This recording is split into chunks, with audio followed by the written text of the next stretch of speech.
All right. Hello, everyone. I appreciate everybody hanging in there for our last session. I know it's a Saturday and I appreciate your time. We are now moving into our last session of the ZBA track, which is floodplain variances. As I mentioned in the beginning, I'm Jennifer Gilbert. I'm the Director of the Office of Planning and Development. I have also been the State Floodplain Management Administrator since 2005. I have to say that this is actually the first time I've done a floodplain variance. I've been doing this for a long time and I've yet to do a presentation on floodplain variances. One of the reasons why is that it's just not something that I am aware of happening much in New Hampshire. I have assisted some ZBAs when they've had applications come before them, but it's not something that I have been really involved with most for many years now.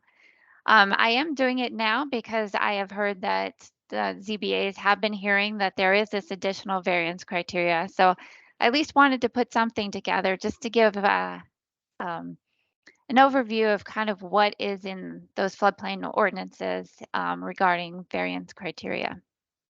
So this was probably going to be more of a high level discussion about floodplain criteria, variance criteria. I kind of decided not to go too deep into this just because I don't think it's happening too much at the ZBA level right now. But I'm certainly happy to work with ZBAs if you do get an application that involves a variance from a floodplain ordinance.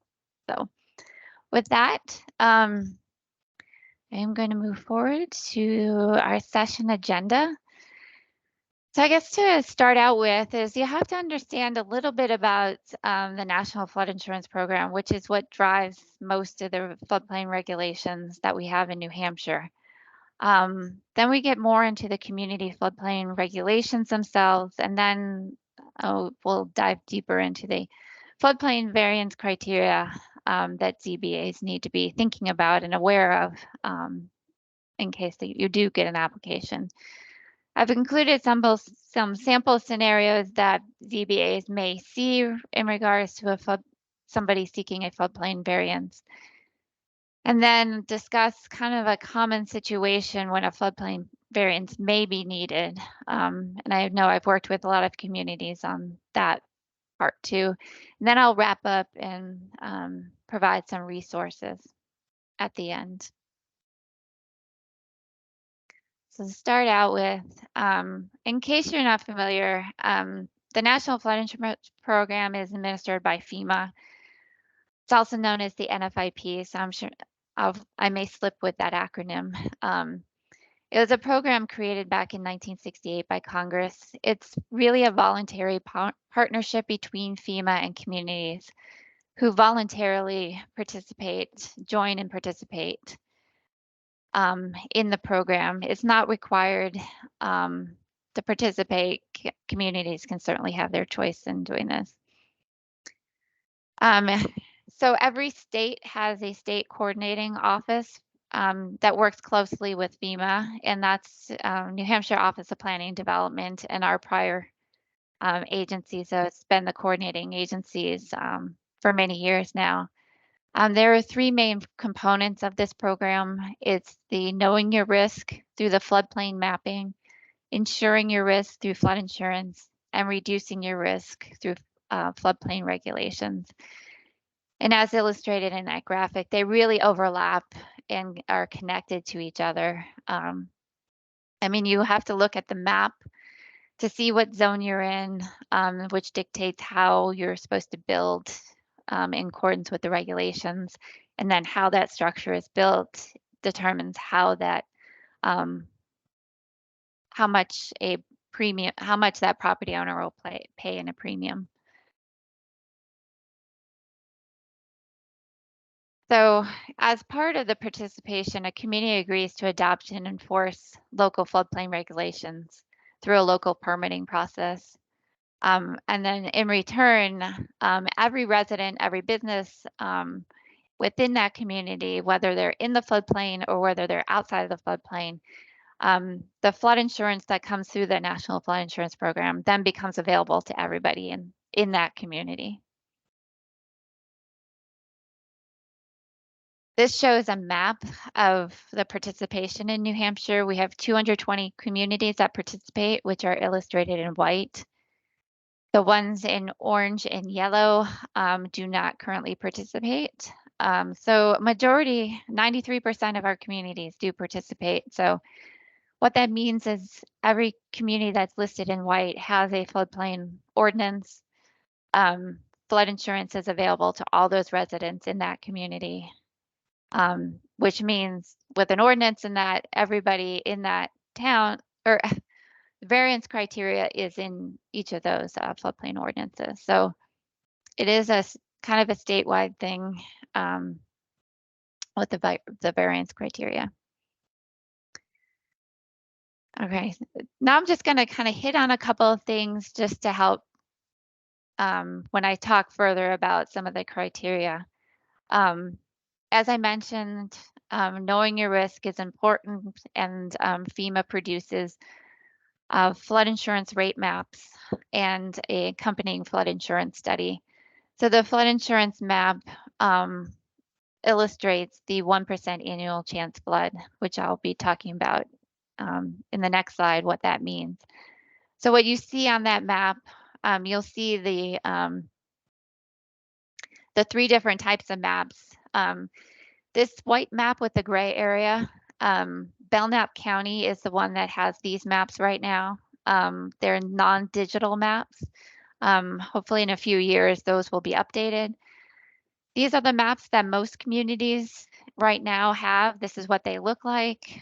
These blue areas are the floodplain areas, which are labeled with zones, various zones, which are related to what's in the regulations. This is the newest style of maps, which you currently can find in the coastal region of the state.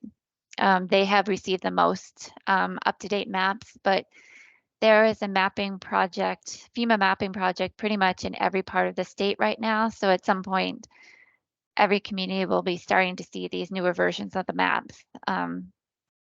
They just continually to get better, but basically they still show the same information, just much more clear.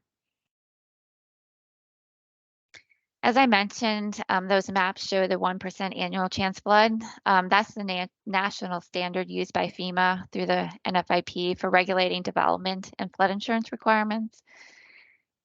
Some people may know it as the 100-year flood, but we try to get away from that just because it gets confusing. People think that once they flood that they're not going to see a flood in 100 years, when in fact it's a 1% chance in any given year that somebody will experience a flood of that magnitude. So the areas that are mapped on the map or designated on the map are also known as special flood hazard areas. And another term to be known that we'll be talking about later in the presentation is the base flood elevation. So that's the height that the floodwaters are expected to rise to that point during the 1% annual chance flood. The numbers are rounded on the map, but they can go to 1/10 of a decimal for permitting process purposes. The rounding is specifically to insurance purposes. So this is an important number because the community's floodplain regulations require that the structure's lowest floor for new construction and substantial improvement must be elevated to or above this number, the base flood elevation. So we'll talk more about this requirement later in the presentation. But just wanted to give some context about this definition. So as I mentioned before, for a community to participate, the community needs to adopt and enforce floodplain regulations that meet the minimum standards. These minimum standards come from the Code of Federal Regulations. And so it's a requirement not only to join the program, but also for the community to remain in good standing. So all 220 communities in the state have adopted, participating communities have adopted a floodplain ordinance. There are many communities in the state that go above and beyond these minimum standards, and so therefore they enforce what they call higher floodplain standards. As I mentioned before, the minimum standard is that structure's lowest floor needs to be elevated to that base flood elevation. Some communities will require it to be above that. And in fact, our state adopted building code does require it to be above that height. So in case you're wondering, we do have it in statute 674:56 flood hazards in section 1. That is the essentially enabling statute that allows municipalities to adopt floodplain ordinances as part of their enrollment in the National Flood Insurance Program. And it talks about how these ordinances are adopted as if they were a zoning ordinance. It's under the same RSA of 674:16 and 17.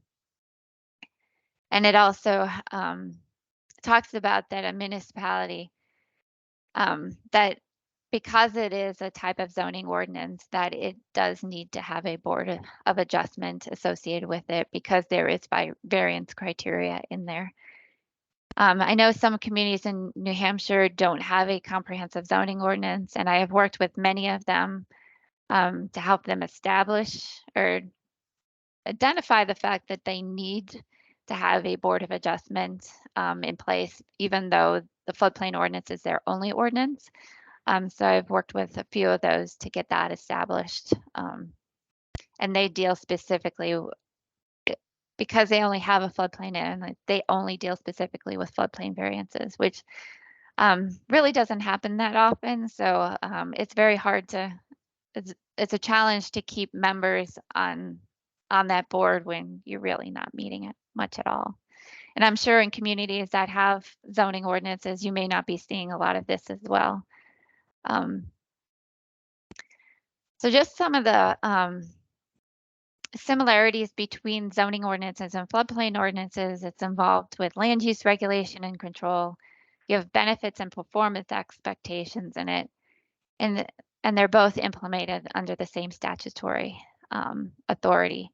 The main difference with a floodplain ordinance is it specifically addresses a human safety and property protection in relationship to a known and defined natural hazard, which is the fact that it is delineated on a map, on the FEMA map. So that's kind of one of the big differences between them. So we'll just get into the floodplain variance definition, the intent of this variance, and some considerations to know.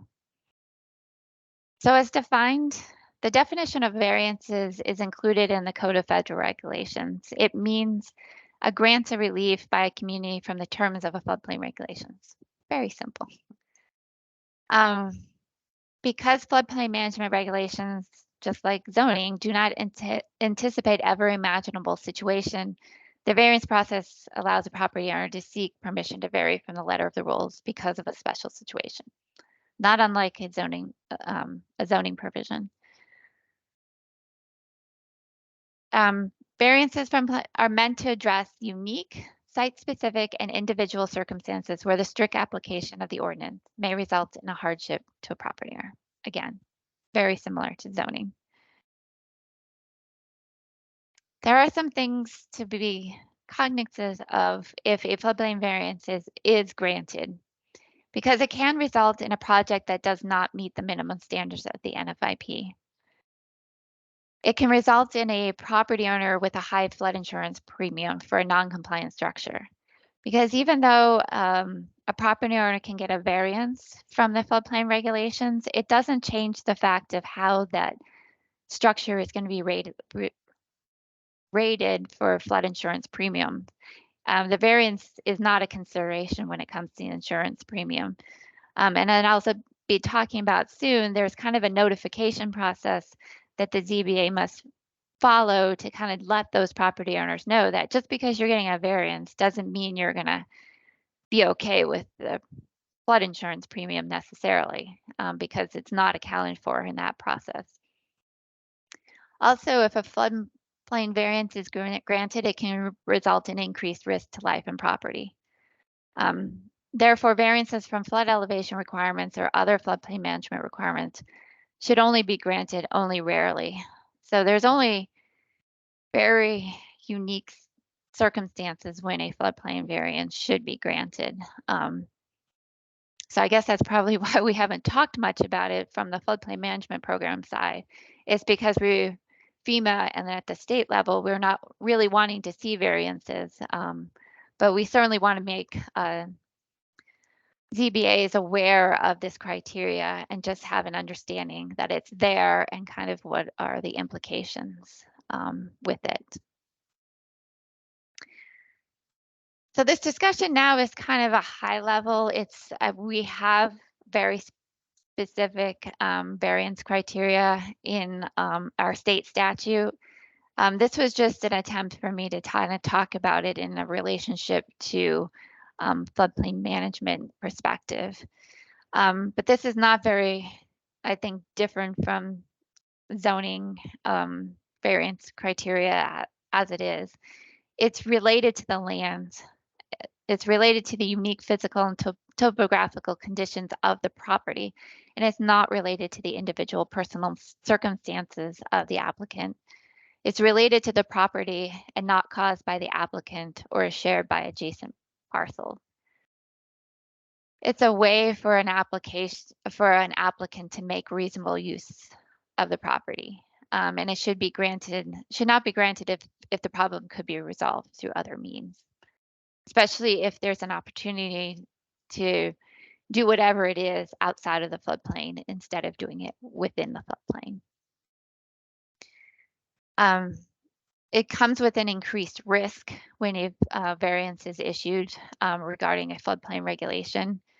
It can impair the adjacent properties or neighborhood.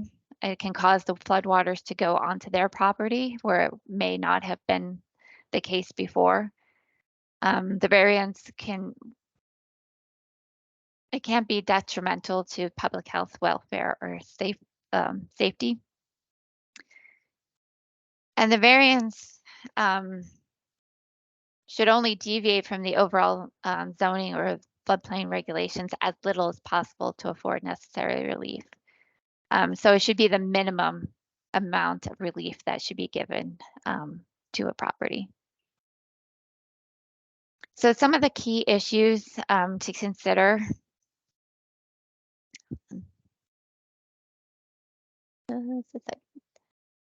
I did not have my chat box open, so I'm just checking to make sure that there was no chats coming in.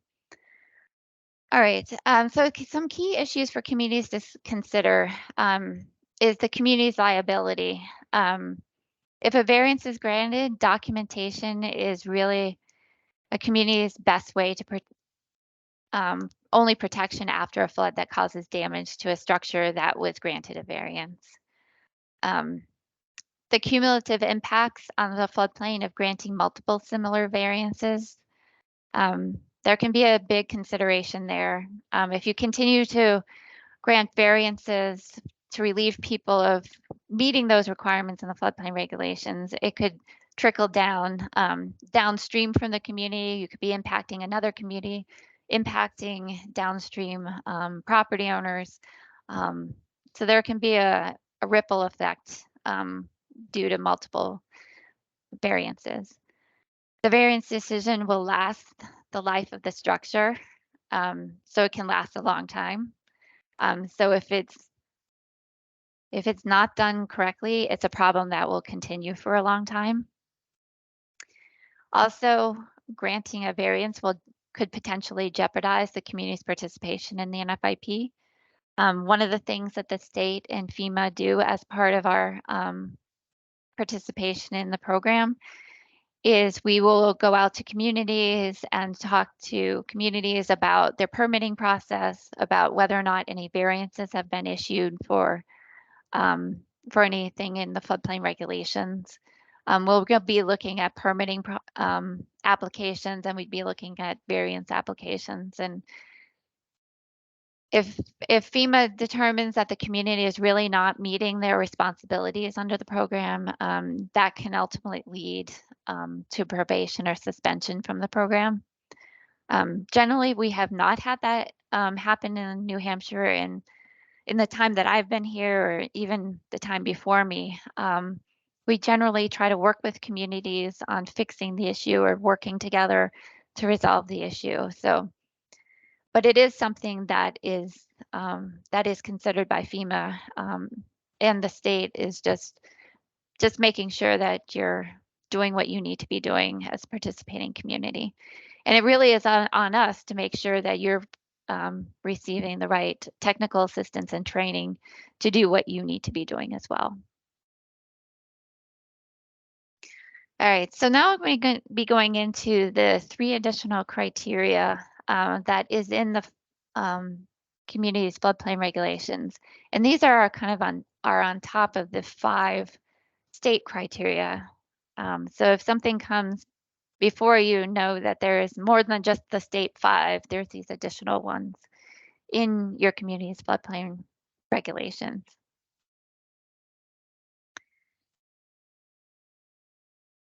The intent of the floodplain management variance criteria contained in the NFIP regulations are really to provide, they were developed to provide specific floodplain management input to the community criteria for approving variances.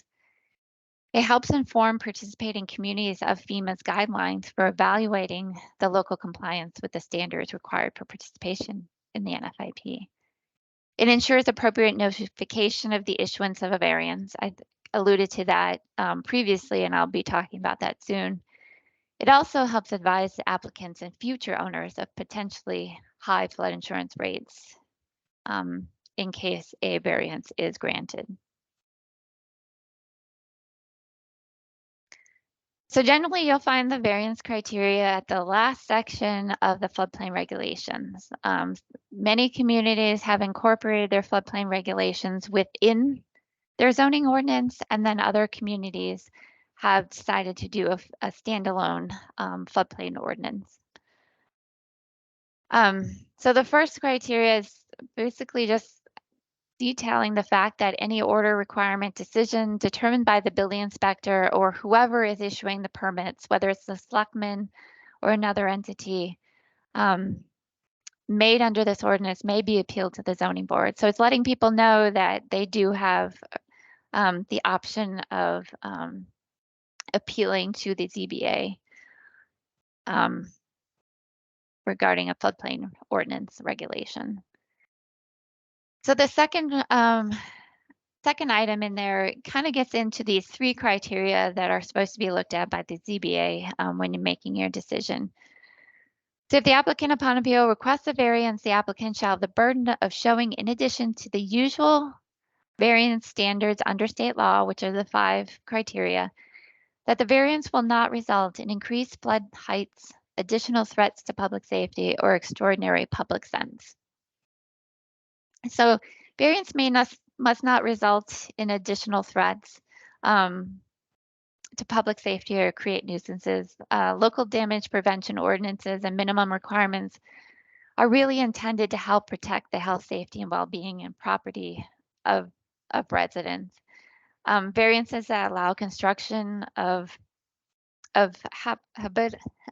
areas where people are living below that required elevation, especially in high hazard areas, which are floodways, which we'll be talking about soon, and especially along the coast when you have wave actions, really increase the risk to life and property of both the people that are living in that area, but also during an event, especially a flood event, with emergency service, sorry, talking too much today, emergency rescue personnel having to come in and help somebody that's in a flooded property. So the potential for loss of life is greatest in structure where that lowest floor I was talking about that has to be elevated is located below that base flood elevation. Anytime you're below that base flood elevation, the increase of flood risk and flood damage and loss of life does increase. Extraordinary public expenses may include protection and/or repairs to structures, time and materials expended by emergency personnel, the expense involved in operating disaster programs, and just the cost to communities. If you have certain areas of town that require you to do some flood protection measures, such as sandbags or any way to protect structures from flooding, or the time and equipment that is involved with emergency personnel to evacuate an area or rescue occupants of flooded structures. Those are all public costs that are kind of factored into this extraordinary public expense. As I alluded to, there is what they call a floodway. So the floodplain is composed of two sections, and not all the time is it mapped, but many of our riverine areas do have what they call a floodway. And the floodway is a channel includes the channel of the river and sometimes the adjacent areas that must be reserved in order to discharge that base flood or that 1% chance flood without increasing the water surface. In other words, you have this area, which you can see up on the screen here. It's the includes this dark blue and this other darker blue area. This is considered the floodway. This is the dark blue is a stream channel, and then sometimes it goes into the adjacent areas. Basically, what this is this is the area of the floodplain when you have a 1% chance flood. This is the area that's going to see the highest flow of water. It's also going to be the deepest amount of water. So you don't want people building in this area, just because it is the most hazardous part of the floodplain when a flood is happening. Here in New England, we've had many structures built before we even had floodplain regulations. So we do have existing structures in this floodway. And so that is a concern, but as far as moving forward with new construction, there are regulations in place that really try to keep development or any encroachments out of this floodway. So this is a big piece, and that's why it's a big piece it's one of the criteria within the variance criteria. Oops, went the wrong way. So what the criteria is, if the requested variance is for activity within a designated regulatory floodway, no increase in flood levels during the base flood will result. There is a specific regulation in the floodplain ordinance that specifies that nobody can propose an encroachment in a floodway without doing an analysis, hiring an engineer to do an analysis that proves that they are not going to be increasing the base flood elevation with what they're proposing to encroach. So if someone was to come before the ZBA and it's located in a floodway, this is one of the criteria that has to be met. In case it doesn't get met during the permitting process, it does need to be met as part of the variance criteria if it comes before the board. The last one is a variance granted by the community must be absolutely the minimum needed to minimize or reduce future flood damage and still relieve the hardship. For variance requests to waive the elevation requirement, elevating that lowest floor, the community must review the board. The board must require the minimum necessary actions. So they can't be asking for or allowing them to do more than just not meeting the minimum standards.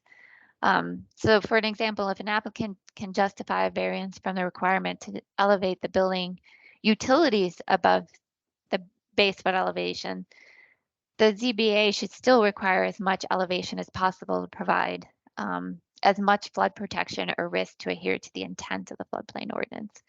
So it shouldn't be just like, okay, you're resolved of meeting that elevation requirement. There should be some other proactive ways to help address the issue which requires the variance. in some way that there is still some kind of protection to whatever it is that they're seeking a variance for. I had mentioned before about a notification process. This is item number 3 that you can find in the variance section of the floodplain regulations. A ZBA must notify the applicant that the issuance of an elevation variance, so this is anytime they're seeking a variance from having to elevate up, will result in an increased flood insurance premium rate, and that construction below the base flood elevation will increase risk to life and property. So if there is a time that your board does need to notify the applicant, you can certainly contact us. We can help you put together some notification to help address what this requirement is. But it's basically just putting the property owner on notice that just because you got a variance, this is not going to resolve all your issues. You may have an issue with flood insurance premiums being high. And this is especially important because it's not only the current property owner, but it's also good for a future property owner to know about this. Not to say that the ZBA has to notify future ones, but at least it's on record that you've notified at least the property owner in question that's at the time. And then the last piece is just like anything else with the floodplain regulations, FEMA requires communities to make sure that they keep and maintain on file all of the decisions that are made in regards to the floodplain regulations. So needing to have that record on file, including the justification for the issuance. Again, it's not only good for the communities, compliance as a participating community, but it's also good for community liability in case anything happens to a structure that has been issued a floodplain variance, especially if it floods. It's good to have all that information on file so that in case that does happen. So some common misperceptions of this variance criteria include using it to justify variance requests related to personal convenience, preference, or aesthetics, such as the height of a structure being inconsistent would result with, it being adjacent to structures that are at different heights. So it's just an example of this picture here. If someone was to build new, or if you had an existing house that was considered substantially improved, essentially the structure that's been substantially improved has to be built as if it was new construction. So because we have a lot of structures that are existing that are not built to the standard in the floodplain regulations, and they don't have to, unless they become substantially improved, you're going to get a different height levels with structures as people build new or they substantially improve an existing structure. So like in this example, you'll see this would be considered an existing structure because you can see that that lowest floor is below base flood elevation. So they were fine. They built the regulations at the time, but this person may have built new and they're going to be much higher than the property. I think it comes into play when people, especially if the house was substantially damaged, it's the same criteria. If a house is damaged to a certain criteria, in order for that person to rebuild, they have to build as if it was new construction, so that lowest floor has to be above that base flood elevation. So I know that there's been issues in communities where somebody's been substantially damaged. There is a cost involved in having to raise that structure up.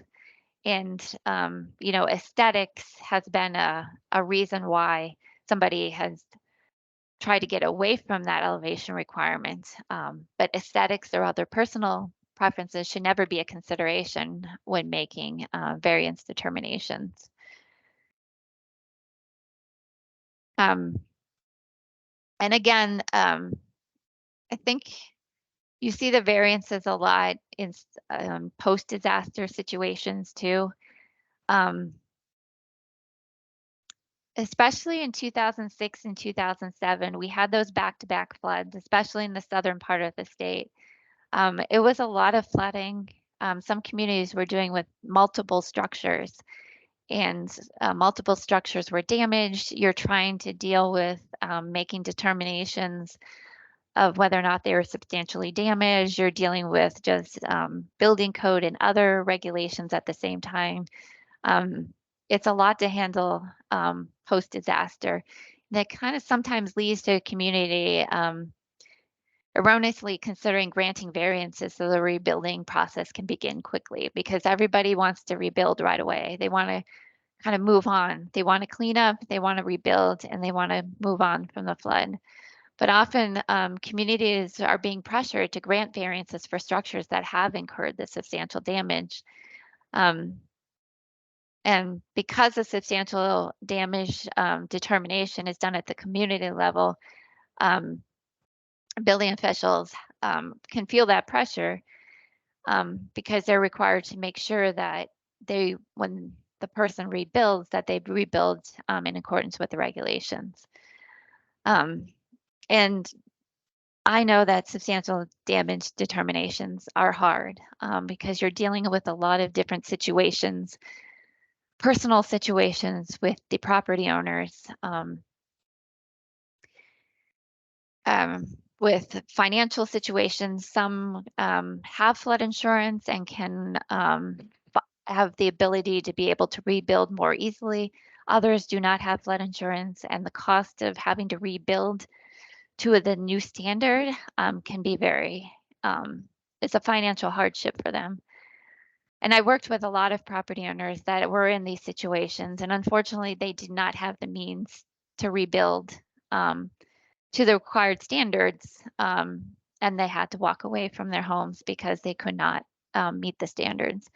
So it's important for communities just to be consistent with enforcing those regulations, including variances following a disaster. So obviously, I think we talked about it during the Q&A session, that financial considerations of the property owner itself is not a reason for a variance. Or their personal situation or their health condition is also reasons for not granting a variance. If a variance is granted for a property that flooded and it relieved them of the substantial damage requirements to build higher, the chances are they may flood again and they're going to be right back where they were previously.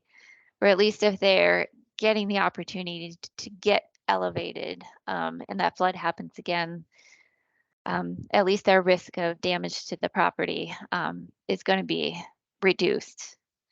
It also helps prevent the emergency personnel from having to go back in a second time or third time to having to rescue people or address flooding concerns. So one common situation when a floodplain variance may be needed.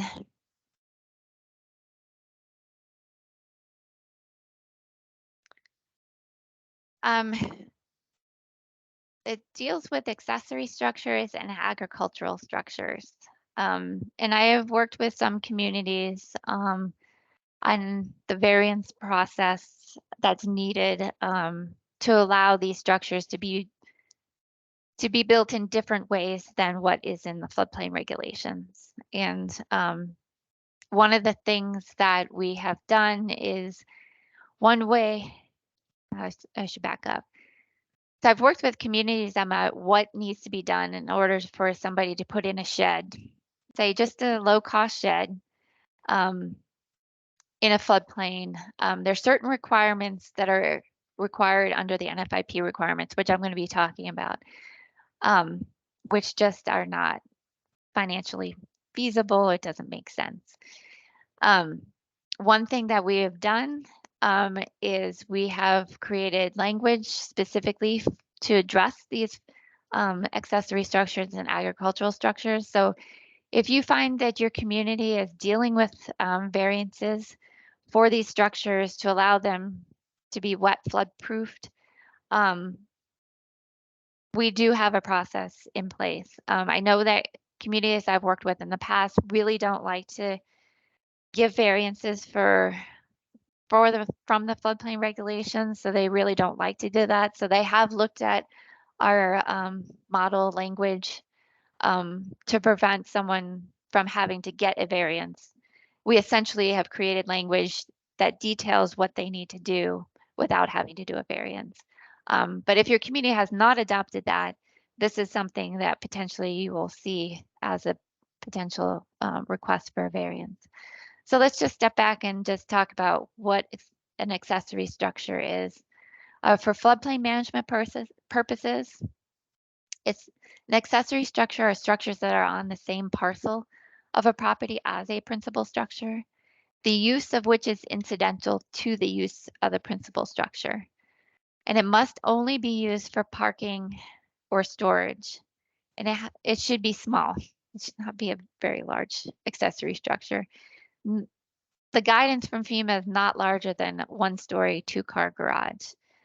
And it represents a minimal investment by the property owner and have low damage potential. So many structures that may be considered accessory in nature under local zoning ordinances and other regulations are not necessarily structures for floodplain management purposes because they may not be used only for storage purposes. And definitely, I know when I've talked about this before, this does not include accessory dwelling units.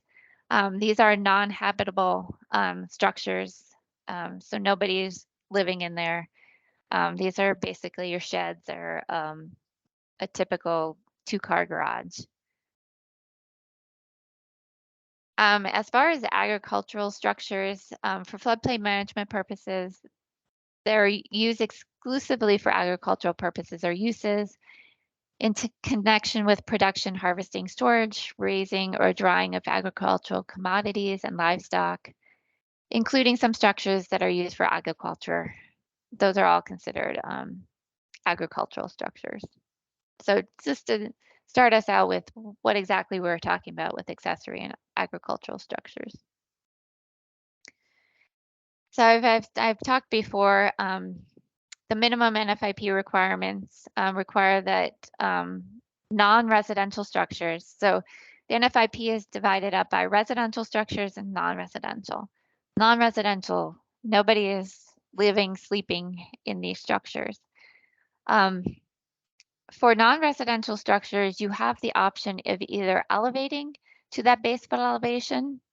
So this is the example of elevating. Usually it's on a full foundation crawl space with some flood vents in it. Or you're dry flood proofing, which means that the area below that base flood elevation is watertight. The water cannot get in there. And FEMA does allow that for non-residential structures, not for residential, just non-residential structures. So if you think about those requirements in regards to an accessory structure, like a shed or a garage or an agricultural structure, that would usually involve either having to build up fill to get that garage or shed up on land that's above the base flood elevation. But there's a lot of implications with that because you can only put fill in certain portions of the floodplain, certainly not the floodway. And maybe that's depending on how high you go. Maybe if you're trying to drive something into the shed or drive something into this garage, it's just not going to work. The other option is dry flood proofing. A lot of times you're going to have garage doors or you're going to have doors. And besides having to dry flood proof the structure, you're going to have to put in gates to prevent the water from getting in through that garage door or those other doors.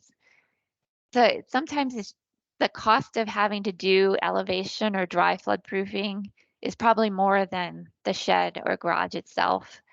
So FEMA recognizes that some types of and construction just really have low damage potential, flood damage potential. So FEMA provides guidance to communities to consider variance requests for certain defined accessory and agricultural structures that deviate from them having to elevate or dry floodproof.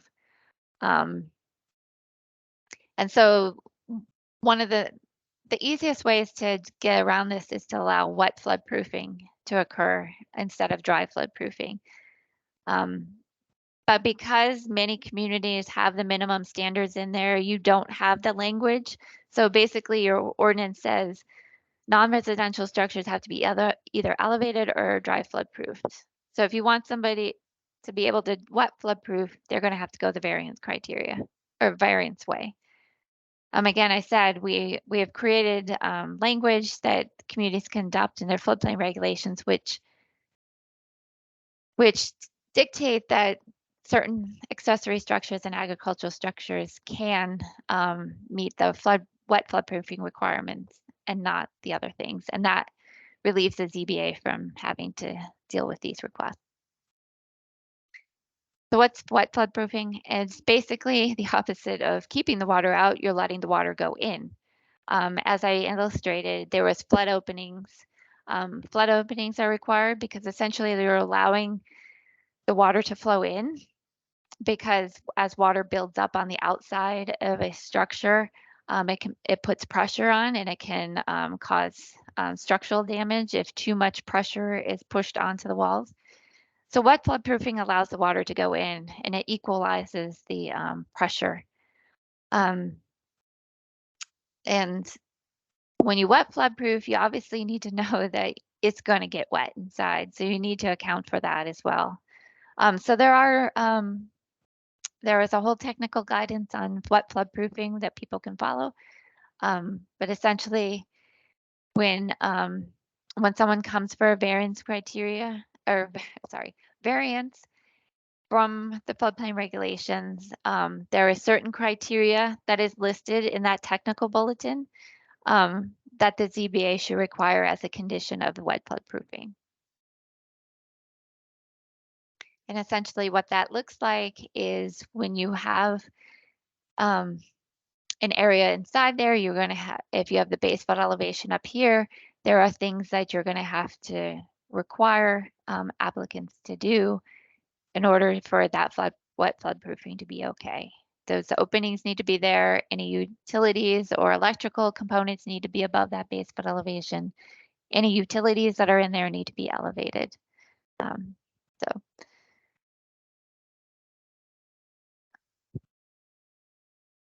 So variances for agriculture, for accessory and agricultural, do not need to meet the elevation or dry flooding, but this criteria still allows them to meet certain criteria to ensure some flood damage protection. So the variances must be for based on individual agricultural structures or accessory structures. It can't be like a blanket variance for all sheds in the floodplain. It has to be on an individual basis and the case-by-case basis, because you're going to have different situations with each one. If there is a floodway, make sure to document the encroachment provisions have been met, and just confirm that the proposed accessory structure are small, represent minimal investment, and have low damage potential, and that the agricultural structures have low damage potential and meet the exclusive use requirement of agricultural use and will be restricted to such uses. So those are the things that a ZBA should consider if you are dealing with a shed or garage or agricultural structure in the floodplain. And then in addition, just verify that the proposed structures will be meeting those wet floodproofing requirements. Verify the applicants include descriptions of the hardships that they would experience if the variances are denied for consideration, and document that the variances provide the minimum relief necessary, and if feasible, require consideration of combining elevation with wet floodproofing or dry floodproofing. There may be ways that it's not just an all or nothing. Maybe you can combine there's a way to combine some dry floodproofing with wet floodproofing or elevation with wet floodproofing. So it's just trying to get that minimum level addressed. So no questions in the chat. So I just want to summarize and kind of wrap up and provide some information about resources and again, my contact information. And then we can open it up if people do have questions. Just to be aware, I think the one reason I did this was just to make aware to ZBA members that there is this additional variance criteria in 220 communities in the state in their floodplain regulations. Just remember the purpose of the floodplain regulations is to specifically address human safety and property protection in relationship to a known and defined natural hazard. I know we can all debate on the accuracy of the FEMA floodplain maps, but they are some sense of evidence of something going on. We all know that flooding is happening outside of the floodplains, and sometimes it's happening more outside of the floodplains than we're actually seeing in the flood defined floodplains as it is. But with changing weather patterns, we have just been very lucky for most of the state of not having a flood since the 2007 flood, but our luck will eventually run out, unfortunately. Also keep in mind the implications to both the community and the property owner and neighboring properties if a variance is granted. You're not going to be just relieving one property owner because there's potential impacts not only to the community's participation in the program, but also to any neighboring properties that this may affect. Document and keep on file. That's the best protection for any variances that you have in regards to liability down the road. Seek guidance and assistance early. As I'll be talking soon, there's FEMA has guidance document that would be helpful. But us at the Floodplain Management Program are certainly available to assist as well.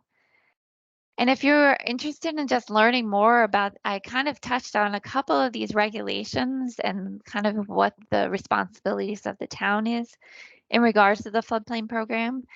We do a lot of training just on basics regarding for community floodplain regulations. We have one coming up in June, so feel free to check out our training page, our floodplain management training page. And our OPD YouTube page also has a lot of our past training sessions and webinars available online. So if you're interested in just learning more beyond the variance criteria, we have that all available.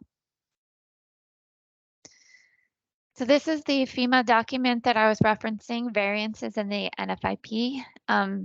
It gets into a lot more detail than what we have in our variance criteria in our model floodplain ordinances, but it does go into more detail about some of the three criteria that I had talked about, as well as the notification process.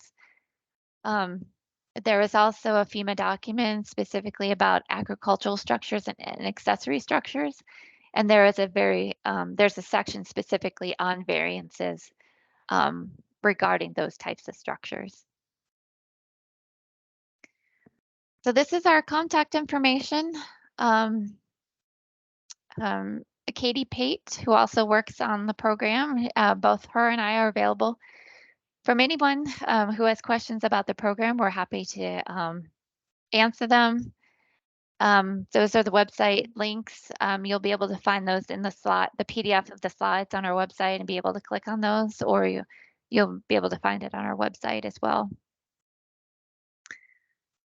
All right, so we're at the part that we can do some questions. I did get a question in here. If the purpose of being part of the NFIP is to be eligible for insurance through that program, wouldn't the insurance include coverage for complying with ordinances? So people should be able to afford to rebuild according to ordinances. Maybe that's a question for an insurance agent. Yep. So you are correct. There is a coverage within a flood insurance policy. It's called increased cost of compliance coverage. So it's specifically related to those structures that were built before the maps, the floodplain maps, before the regulations. So if they were, if someone was damaged, substantially determined to be substantially damaged as a result of a flood, then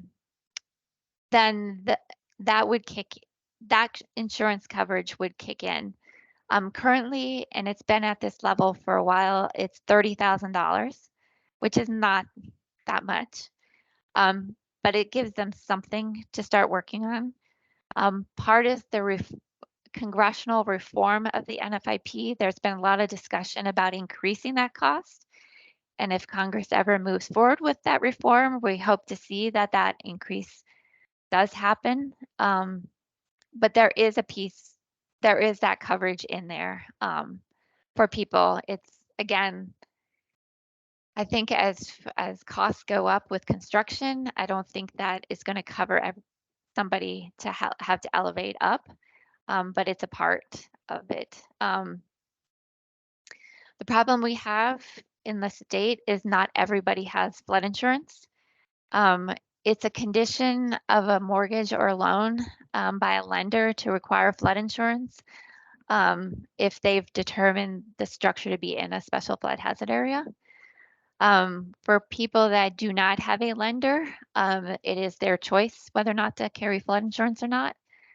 I think at the moment, I think we're at 7,000 flood insurance policies in the state. So if you think about how many structures we have in the state, that's really not a lot of policies. So great. So if there's any other questions, please feel free to put them in the chat. Otherwise, I am done and I can give you 15 minutes back of your Saturday back. And I will stick around for a little bit longer, but we thank you so much for participating in this session and in the conference. And we love to hear your feedback. So please click on our survey. I think it was in the email and it's also on our website. We'd love to hear from you all. At least the sun is starting to come out in Concord. So I hope you have a good rest of your Saturday and weekend, and look forward to seeing you again.